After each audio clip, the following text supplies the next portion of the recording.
हैं मेरी हाइट के बराबर के इसके व्हील हैं।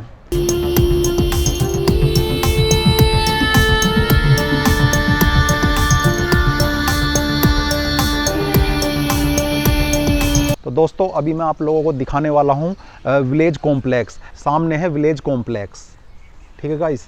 और चलते हैं विलेज कॉम्प्लेक्स। और ये इसका एंट्रेंस गेट है। बाहर भी देखो कितना ट्रेडिशनल ये जो है बरामदा टाइप बना हुआ है।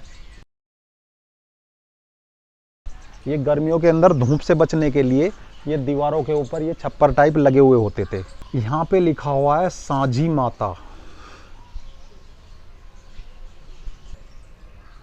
भाई जरा दिखाओ ठीक से।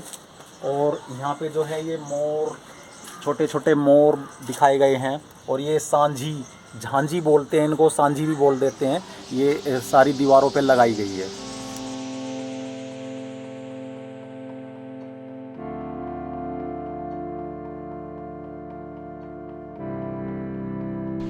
और हम कर चुके हैं एंटर विलेज कॉम्प्लेक्स में दोस्तों। और ये देखो भाई,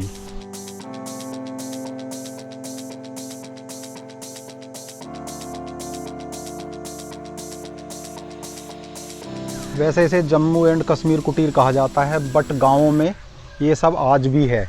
जो दूर दराज गाँव हैं, दूर दराज जो है रूरल एरियाज़ हैं, वहाँ पे चीज़ें ये आज भी देखने को आपको मिल जाएगी। अलमारियाँ होती हैं ये मिट्टी की, और लकड़ी के इनके दरवाजे होते हैं। और ये डलिया होती है।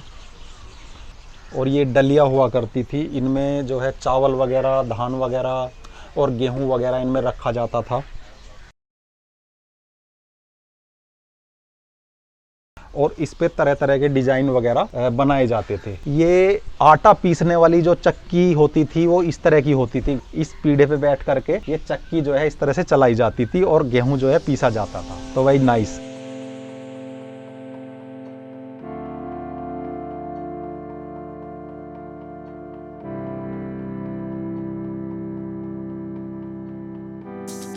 तो मुझे तो अपने गांव की याद आ गई।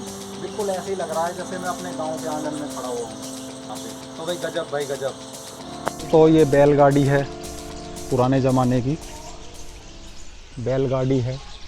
और यहाँ तो भाई कुछ लिखा हुआ भी नहीं है। दोस्तों मैं आपको एक चीज़ दिखाने वाला हूँ। और ये है बैलगाड़ी राजस्थान की। और ये राजस्थान की जो कल्चर है उससे बिलोंग करती है। आप देख सकते हैं कितनी मजबूती से बनाई हुई है। और इसके जो व्हील हैं, और व्हील भी भाई एकदम सागवान की लकड़ी से बने हुए व्हील हैं ये। और ये कितनी मजबूत गाड़ी है। दोस्तों जो अनिल भाई है वो पूरे राजस्थानी है। और राजस्थानी लैंग्वेज में अभी कुछ कह रहे थे ये। तो अनिल भाई बोलना राजस्थानी लैंग्वेज थोड़ी सी। मैं तो ये कह रहा था, मैंने तो बेरे ही कौन चो या ई काम में आ गया। बैलगाड़ी जे। तो भाई गजब।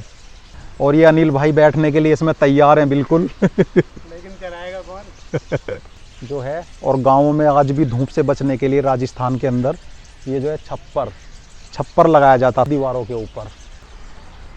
पुराने ज़माने में यहाँ पे लालटेन लगाई जाती थी, लटकाई जाती थी दीवारों पे। और आज के युग में जो है एलईडी लाइट लगाई गई है। तो गाइस इसे भी डिजिटाइज कर दिया है इंसानों ने। तो भाई ये मध्य प्रदेश की जो है कुटीर दिखाई गई है इसमें। और ये मंडला ज़िले की आदिवासी कुटीर हैं ये। और ये दिखाई गई है यहाँ पे। दोस्तों दीवारों पे गोबर और मिट्टी से लीपा जाता था, क्योंकि दीवारें ठंडी रहती थी और धूप का असर कम होता था। दोस्तों ये जो कुटीर हैं इन्हें समूह में बनाया जाता था। जैसे कि एक कुटीर यहाँ पे हो गया, एक इधर हो गया, और एक थोड़ा सा आगे हो गया। इस तरह से बनाया जाता था। और ये छप्पर नुमा घास से इसकी छत को सील्ड किया जाता था ताकि धूप से बचा जा सके। दोस्तों आज भी जैसे कि अफ्रीकी कॉन्टिनेंट हैं, जितने भी अफ्रीकी कॉन्टिनेंट हैं, ज़्यादातर जो रूरल एरियाज़ हैं वहाँ पे जो है इसी तरह की जो घास है, इसी तरह की जो घास सरकंडे टाइप से छत बनाई जाती है। तो भाई नाइस।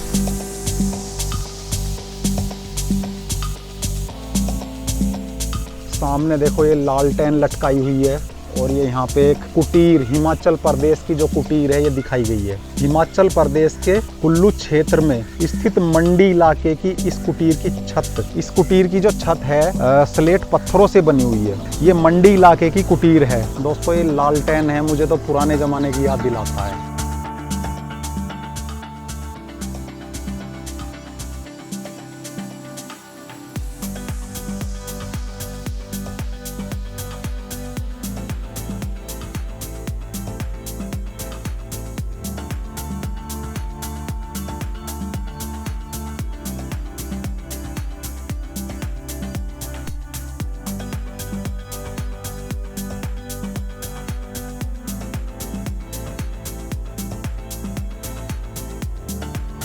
दोस्तों ये देव नारायणा का देवरा राजस्थान जो है कुटीर है। इस चित्र में राजस्थान के लोक देवता देव नारायण जो कि विष्णु के रूप माने जाते हैं से संबंधित किंवदंतियों के केटरस्य चित्रित हैं। यह चित्र भीलवाड़ा राजस्थान के श्रीलाल जोशी द्वारा चित्रित हैं। तो भाई गजब।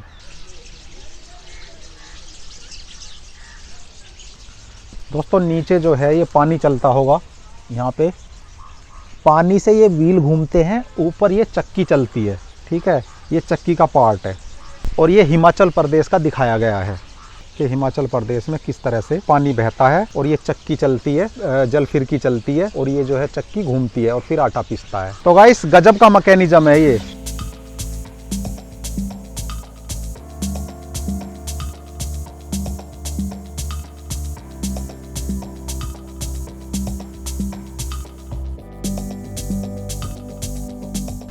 दोस्तों ये बन्नी कुटीर है गुजरात का। इसमें गुजरात का जो बन्नी कुटीर दिखाया गया है ये कच्ची ईंटों से बनी हुई एवं स्थानीय पौधों से बना छप्पर है। यह गोल कुटीर रहने वाले लोगों को रेगिस्तान की गर्म हवाओं से बचाती है। अनिल भाई जो हैं खोज कर रहे हैं। ये जैसे ये इधर खोलना है अगर तो इसको लगा दे, बाहर नहीं आएगा। अच्छा अच्छा, ये पहले ऐसे। ये देखो भाई बिल्कुल। दोस्तों ये उड़ीसा प्रांगण है, ठीक है।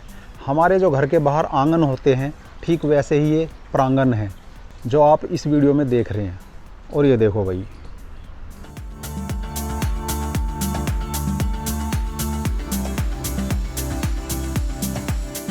आंगन के अंदर जो ये आले होते हैं ये भी बिल्कुल ट्रेडिशनल बनाए हुए हैं।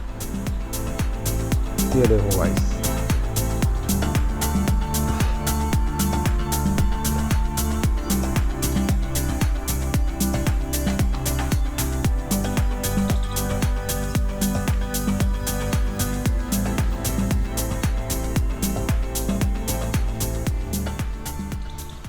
दोस्तों ये कोन्यांक मोरुंग अथवा पारंपरिक पुरुष गृह है नागालैंड का, जो कि यहाँ पे शिल्प संग्रहालय में बनाया गया है। बांस एवं लकड़ी से बना हुआ यह कुटीर उत्तरी नागालैंड का है। ये आदिवासी युवकों का सामुदायिक निवास स्थान है, ठीक है दोस्तों। तो इसके बारे में भी मैंने आपको डिस्क्राइब करके बता दिया है थोड़ा सा मोटा मोटा। दोस्तों ये पश्चिम बंगाल का कुटीर टेम्पल है और ये भी बांस एवं लकड़ियों से बनाया गया है। दोस्तों ये आंगन तो बिल्कुल ऐसा लग रहा है जैसे चारों तरफ ये लाल कलर की मैट बिछा दी है और यहाँ पे बैठ के गांव में खाना वाना खाते थे जब कोई दावत या पार्टी होती थी। तो ये इस तरह का प्रांगण बनाया हुआ है। तो भाई गजब। और ये जो शिलालेख पे जो मूर्ति और चित्राकार बने हुए हैं ये भी भाई बहुत ही गजब दिख रहे हैं, एंशिएंट दिख रहे हैं एकदम। और ये देखो भाई, ये पुराने ज़माने के लोहे के बर्तन वगैरह हुआ करते थे। देखो बिल्कुल इसमें तो ऐसा लग रहा है जैसे सांप बिच्छू अभी निकल जाएंगे। भाई ढक देता हूँ, हो सकता है किसी में जिन वगैरह हो। इधर भी एक शिलालेख है और इस पे भी मूर्ति बनी हुई है। शायद जैन धर्म का एक इसमें लोगो बना हुआ है। दोस्तों यहाँ पे एक बैलगाड़ी टूटी हुई पड़ी है। भाई ये वेदरिंग की वजह से जो है ये जर्जर हो गई हैं, ओबियसली हो ही जाएंगी, इतने साल पुरानी है ये। और इधर भी भाई बैलगाड़ियाँ हैं। इतना बड़ा ड्रम रखा हुआ है ये कंटेनर है, खाना वगैरह स्टोर करते होंगे या फिर गेहूँ वगैरह स्टोर करते होंगे। ये कितने बड़े बड़े बर्तन हैं भाई, मेरी हाइट जितना है ये तो। दोस्तों ये राजस्थान प्रांगण का सीन है और ये जो लोहे की जो प्रांत रखी हुई है ये भाई ये तो इससे भी बड़ी है। इसकी हाइट मेरे जितनी है, जितनी हाइट मेरी है। ये जो ड्राम है, कंटेनर है इसमें, और ये जो है लोहे की प्रांत। भाई कितना खाना बनाते होंगे ये लोग पुराने ज़माने में। इस गोल कुटीर का मैंने ताला लगा दिया है, अब यहाँ पे कोई नहीं आया। ये गोल कुटीर मेरा है। तो नाइस हो गया।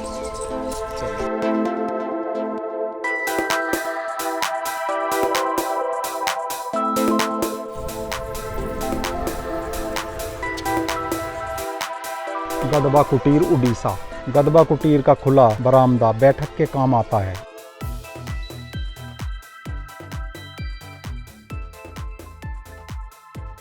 भाई अंदर कैसे जाते होंगे, ये तो भाई बहुत बड़ा है। दोस्तों अंडमान और निकोबार द्वीप समूह के कुटीर कुछ ऐसे होते हैं जैसे कि आप देख सकते हैं। ये बहुत ही ऊंचाई पे बनाया जाता है ताकि पानी वगैरह, वाटर वगैरह ना आए। नीलगिरी पर्वतमाला का जो है ये टोडा कुटीर है तमिलनाडु का। तो भाई नाइस। ये जो बैल हैं ये गोल गोल घूमते हैं और ये जो बीच में जो डंडा लगा हुआ है, लकड़ी लगी हुई है, बीज इसमें डाले जाते हैं, मूंगफली और सरसों के बीज इसमें डाले जाते हैं और ये घूमता है और इसमें तेल निकलता है, तो इसे कोल्लू कहा जाता है। तो ये देखो दोस्तों, पुराने ज़माने में ऐसे तेल निकाला जाता था सरसों का, मूंगफली का, अलसी के बीजों का। ये कोल्लू के बैल है बेचारे। दोस्तों यहाँ पे हम 9 बजे ही आ गए थे और एक्सप्लोर करते करते 3:30 बज गए हैं और भूख भी भाई बहुत ज़ोरों से लगी है, थक गए हैं हम दोनों और जो है अनिल भाई भी बहुत ज़्यादा थक गए हैं। इतना बड़ा ये म्यूज़ियम है और यार दोस्त कहते हैं कि भाई छोटा सा म्यूज़ियम है, एक्चुअली में उन्होंने पूरा देखा ही नहीं है ये। और अभी तो गैलरी वगैरह रह गई है यहाँ की, जहाँ पे ट्रेडिशनल चीज़ें और आर्ट वर्क वगैरह का जो चीज़ें रखी हुई हैं वो गैलरी वगैरह रह गई हैं, ठीक है। अंदर का तो एक्सप्लोर किया भी नहीं और यहाँ पे कहीं कैंटीन वगैरह भी नहीं है, तो भाई कैंटीन वगैरह ढूंढ रहे हैं, तो भाई देखते हैं कैंटीन वगैरह कहाँ मिलती है। तो भाई खाने वाने का सिस्टम तो ये है कि यहाँ पे जो है ना, हमें एक शॉप दिखी है भाई की, आर्ट एंड क्राफ्ट म्यूजियम के सामने एक ये चाय का स्टॉल लगाया हुआ है, खोखा लगाया हुआ है और ये बड़ी गजब चाय बनाते हैं, ठीक है। तो हम इनसे चाय पी रहे हैं और एक पेटीज लिए हमने यहाँ पे, और ये देखो भाई, और भाई भी अपने नाश्ता कर रहे हैं और चाय मिली है हमें, ये चाय वगैरह चल रही है अपनी यहाँ पे और अपना नाश्ता कुछ इस तरह का चल रहा है।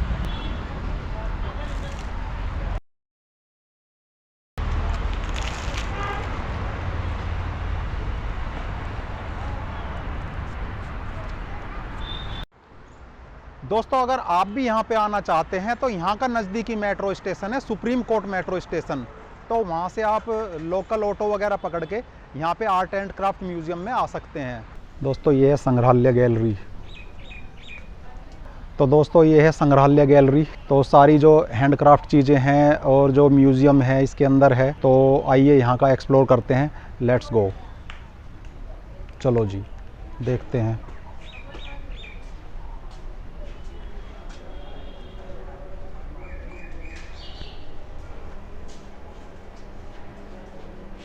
दोस्तों यहाँ पे लिखा हुआ है लोक एवं आदिवासी विधि, तो देखते हैं भाई, सर एक्सप्लोर करते हैं भाई क्या सीन क्रिएट होता है यहाँ पे। और ये बाहर का नज़ारा है।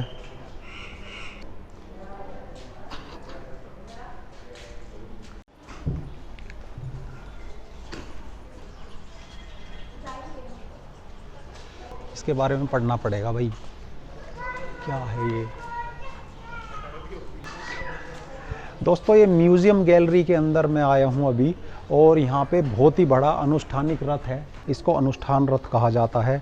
और देवी देवताओं की जो है शोभा यात्रा निकालने के लिए इस रथ का प्रयोग किया जाता था। और दोस्तों इस पे ऐसा लिखा है, चाहे वो देवता पूजनीय हो चाहे गैर पूजनीय हो, इस रथ में जो बैठा करके देवताओं की शोभा यात्रा निकाली जाती थी।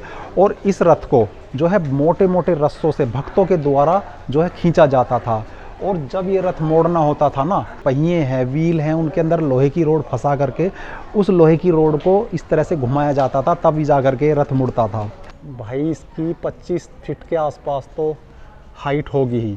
और इसके जो व्हील हैं, व्हील भी भाई काफ़ी बड़े व्हील हैं इसके, हैं मेरी हाइट के बराबर के इसके व्हील हैं, जैसे कि आप देख सकते हैं गाइस। दोस्तों ये लोहे के जो कुंदे हैं बड़े बड़े, इनमें रस्से डाले जाते थे, और ये देखो इनमें रस्से डाले जाते थे, जब जा कर के इस रथ को खींचने का काम किया जाता था।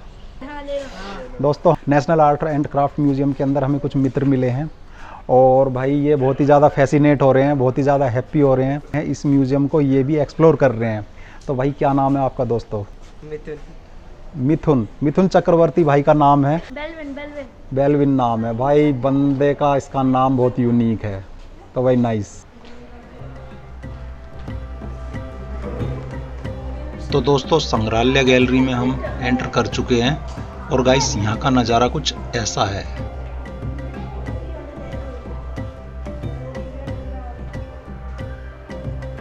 और इधर कुछ कलाकृति रखी हुई है, जैसे कि आप देख सकते हैं गाइस।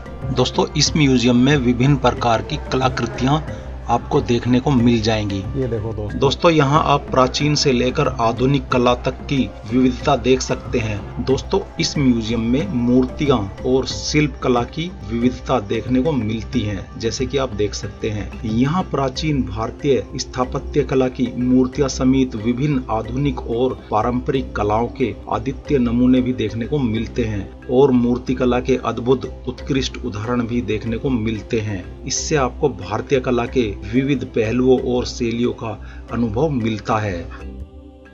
दोस्तों इस दिल्ली के national art and craft museum में आधुनिक अनुष्ठानिक मूर्तियां विभिन्न कला और सांस्कृतिक परंपराओं का प्रतिबिंब करती हैं। ये मूर्तियां धार्मिक, सामाजिक और सांस्कृतिक आयामों को प्रकट करती हैं। धार्मिक मूर्तियां जैसे कि हिंदू, बौद्ध और जैन मूर्तियां यहाँ प्रदर्शित होती हैं, जो भक्ति और ध्यान की प्रेरणा देती हैं। साथ ही सामाजिक अनुष्ठानों और आधुनिक विषयों से जुड़ी मूर्तियां भी यहाँ प्रदर्शित की गई हैं, जैसे कि आप देख सकते हैं। पूजा पाठ का जो सामान है ये सारा प्राचीन काल से संबंधित यहाँ पे प्रिजर्व करके रखा हुआ है। हमें फ़ोन ही मिला था रिकॉर्डिंग करने के लिए, स्विच ऑफ हो गया है बैटरी की कमी की वजह से। भाई बैटरी पूरी की पूरी ख़त्म हो गई है और स्टोरेज भी फुल हो गए हैं हमारे। और भाई क्या नाम, कैमरे तो अंदर ले जाने ही नहीं दिए, इसका ऐतराज़ मुझे हमेशा रहेगा और अनिल भाई को भी। और बैटरियाँ फुल हो गई हैं, मेमोरी कार्ड फुल हो गए हैं, बैटरियाँ डाउन हो गई हैं। ठीक है, तो हम अच्छे से ब्लॉग थोड़ा हम अपना सा मुंह लेकर के अपने घर जा रहे हैं। तो गाइस ये था आज के इस व्लॉग के बारे में। अगर आपको हमारा व्लॉग पसंद आया हो तो लाइक करें, शेयर करें, साथ ही सब्सक्राइब करें हमारे चैनल द इंडो कल्चर को और बेल आइकन को ज़रूर दबाएं ताकि आपको मिल सके हमारे बनाए हुए वीडियो का नोटिफिकेशन सबसे पहले। तो मिलते हैं एक और नए व्लॉग में। Till then bye bye, take care.